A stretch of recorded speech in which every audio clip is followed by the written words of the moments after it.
Today, I will be using a full team of Pokemon based on characters from Steven Universe. Special thanks to Honeyjacks for the team idea. If you have an idea for a Pokemon team, be sure to comment below, and I will use it. And if you like this kind of content, feel free to subscribe. And now, without further ado, let's get right into the battles. Good morning, afternoon, and evening, lovely people. Today I am using a Steven Universe team. Now, this is the last team that I'm doing for this whole Pride Month marathon that I've done with my channel. So thank you all so much for watching the Pride theme teams that I've done throughout this month. I promise they won't stop even though Pride Month is over, but I'm happy that people that watch the videos ended up enjoying them. So I have this lead Ralts here. Now, this team is really interesting. There was a lot of characters that I had trouble trying to figure out a Pokemon for. For example, Garnet. Like, I really couldn't think of a Pokemon for Garnet. So what I did was I ended up splitting her into two. So I have Ruby and Sapphire on this team instead of Garnet. And that Sapphire was like a lead Trick Room Focus Sash Destiny Bond set, which just took out the Walking Wing. So that's nice. So into my Ruby now for Charcadet. So this is a Choice Specs. The Choice Specs Charcadet. That Fire Blast does a lot of damage, and I lived the Hurricane somehow. I was like, okay, that's nice. I could get off another Fire Blast potentially. I'm running an Overheat, Fire Blast, Terra Blast Ground on this, and Destiny Bond as well. In case I face off against an opponent, and like after I use my Destiny Bond on my Ralts, I'll be able to go for that Destiny Bond and take out another Pokemon if I can't take it out with like Overheat or something. So into Jirachi for Steven. Steven was another character that I really had a hard time trying to find a Pokemon for. Mainly because a lot of them, like, I feel like aren't even really in the game as well. The reason why I chose Jirachi is because, like, he has, like, how do I say this? Like, an aesthetic with stars, I guess, because he has a star on his shirt. Jirachi also has, like, that eye on his, like, stomach, kind of like how Steven has, like, the gem on its stomach. Also, this Jirachi has Healing Wish, you know, because he's, Steven heals. So I'm going to swap in my Charcadet. I definitely anticipated Foul Play to come out, and I did not want my Jirachi taking a Foul Play. And I locked myself into Thunder Punch to take out the Gyarados. So, into my Swanna here. This is a Choice Banded Swanna. This is crazy. So, this has a Liquidation. It has Knockoff. It has Brave Bird. I'm running Terra Ground on this just in case the electric moves come out. I don't want to take any electric moves, obviously. I'm going to take out the Umbreon with the Brave Bird. This goes crazy. On my Jirachi on Steven, I'm running a Choice Scarf on that with Thunder Punch, U-Turn, Healing Wish, and Iron Head. Yes, it's Scarf Iron Head Jirachi. So I'm going to break the disguise on the Mimikyu. I was like, okay, this is good. I'm most likely going to get taken out here. But they go for Dazzling Gleam. I was like, well, what the heck? It's a special Mimikyu. That's cool. But wow, Mimikyu gets absolutely dumpstered by the Brave Bird though. So I was like, okay, well, I didn't expect to get another KO. I'm actually going to take myself out here with the recoil. So there goes my Pearl. But man, that Choice Banded Swanna did a lot of work. Don't underestimate Swanna, even though Swanna is like one of the most forgettable and like least liked Pokemon, I think. So to Amethyst, man, Grumpig and Amethyst have like the same color scheme and the same like body type. So I thought it was like perfect. I have this sleeping Grumpig here. Now this has Custap Berry with Gluttony, which means that I'll be able to eat my Custap Berry and get off a priority like attack, even when I'm at low HP, because normally Custap Berry activates at 25% HP. The Garchomp terrestrializes into a water type, and I was like, oh, oops, I forgot that they could Terra. I went for the Dazzling Gleam on this, and now the Garchomp is gonna go for the Outrage. Man, Outrage takes me out in one shot. I was like, oh no, I got absolutely destroyed. Someone call an ambulance. Someone call an ambulance, please. But not for me, because I have Diancie. So that my Fairy type is going to be able to absorb the Outrage. By the way, this is a very short video. This is a really short video, because I got two fast-paced battles here. So I really hope you enjoy them. Probably should have said that in the beginning. But anyway, this is a really crazy Diancie set. It's actually really good. So I'm running an Iron Defense Body Press Diancie with a Calm Mind and Drainicus as well for recovery. It's just when it gets rolling, it gets super bulky, and like with the Calm Mind Drainicus, it gets hard to take out. So I'm actually also running Terra Water on my Diancie, which is interesting. The Garchomp is gonna hit itself with Confusion. I imagine they were going for Earthquake, but like I terrestrialized into a water type, so it wasn't really gonna do much damage. And I'm running max defense on this, so there goes the Garchomp to the Body Press, and that's gonna be the end of the first game, man. The Diancie really put in a lot of work there with the Body Press, and thankfully I had the Fairy type in the back, because like Jirachi could have swapped in still, but like I wouldn't really have done much with Ironhead. So into my routes here, leading off versus this next game, Iron Valiant. So the Iron Valiant is gonna get a boost for energy and attack. So I was like, okay, well, it should be able to break my focus action. I should be able to get off my trick room, but it has hypnosis. I was like, oh no, that sucks.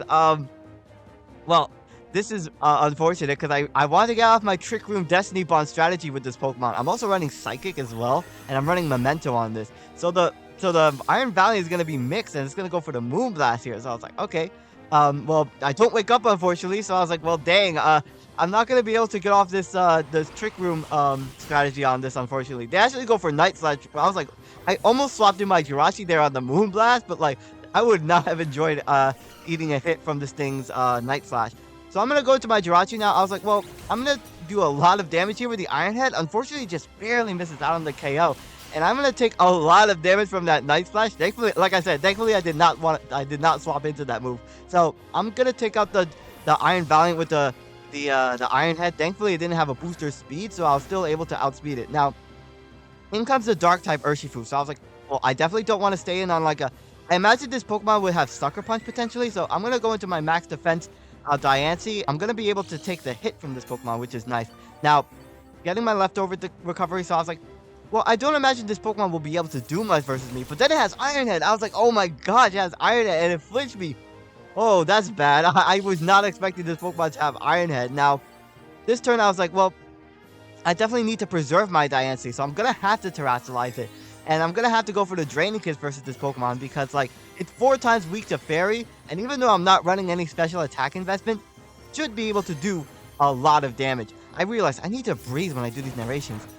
Like, I talk like a million miles a minute, right? So, like, that's just, this is me, like, self-evaluating here. But I talk, like, so fast. And I sometimes let my mind, like, move at, like, a million miles a minute. Just because doing these narrations is very... fast pace. I need to use Calm Mind. I need to raise my special attack and special defense. This Greninja is gonna go for double team. I was like, hell no. I am not dealing with no evasiveness shenanigans here. I'm gonna take it out with one body press. Thankfully I land. So there goes the Greninja there. I don't think Dark Pulse would have done a lot of damage versus me, so I was glad to get rid of that. So in comes the Volcanion. The Volcanion is gonna go for the Steam Eruption. It's gonna try to burn me, as I think. Now that would be unfortunate because that would weaken my my body press damage, but I'm just gonna go for the Iron Defense anyway because I needed more than one defense boost, obviously, to be able to take out this Volcanion, because Draining Kiss wasn't really gonna do too much.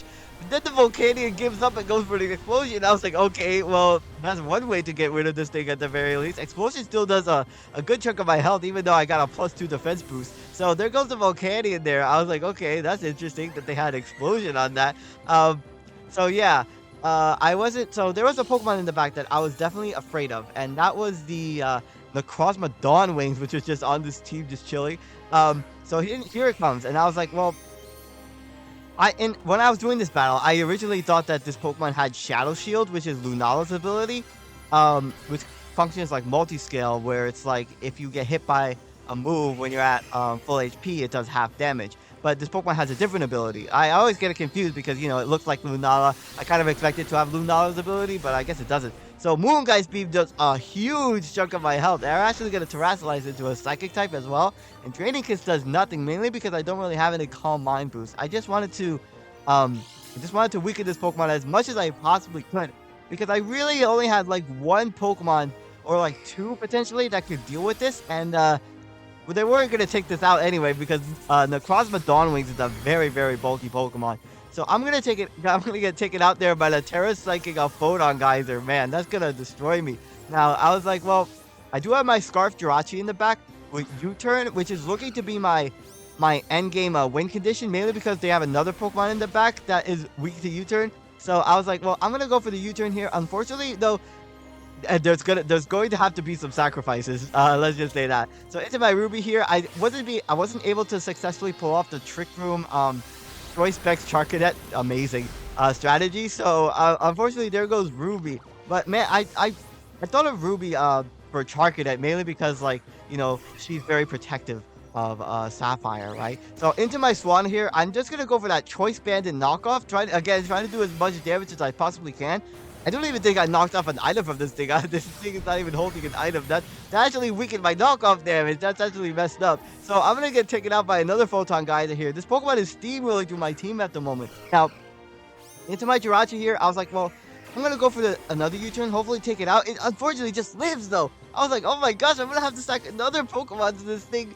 Man, these battles are crazy. So into my Grumpig. If I didn't mention this set already, I'm running Nasty Plot, Psyshock, Earth Power, and Dazzling Gleam with Terra Fairy. But like the Moongeist Beam just absolutely cooks me. So all I have left is my Jirachi. Now, thankfully, the Necrozma Dawnwings is at a very little amount of health. So it's all down to Steven here. It's all down to the protagonist. So I'm going to take out the Necrozma Dawnwings with the U-turn. You know, honestly, Necrozma Dawnwings kind of looks like a Steven Universe kind of character, you know, because it's very like rocky and everything. So the last Pokemon is Unbound. This Pokemon is 4 times weak to U-turn, and man, it just gets absolutely taken out like you wouldn't believe. It's like, man, this Pokemon is so weak to Bug. It's actually so sad how like frail it is versus like defensive moves, even though it's like a behemoth. Anyway, thank you all so much for watching. My name is SkyLaaa. Don't forget to smile, and I will see you all next time.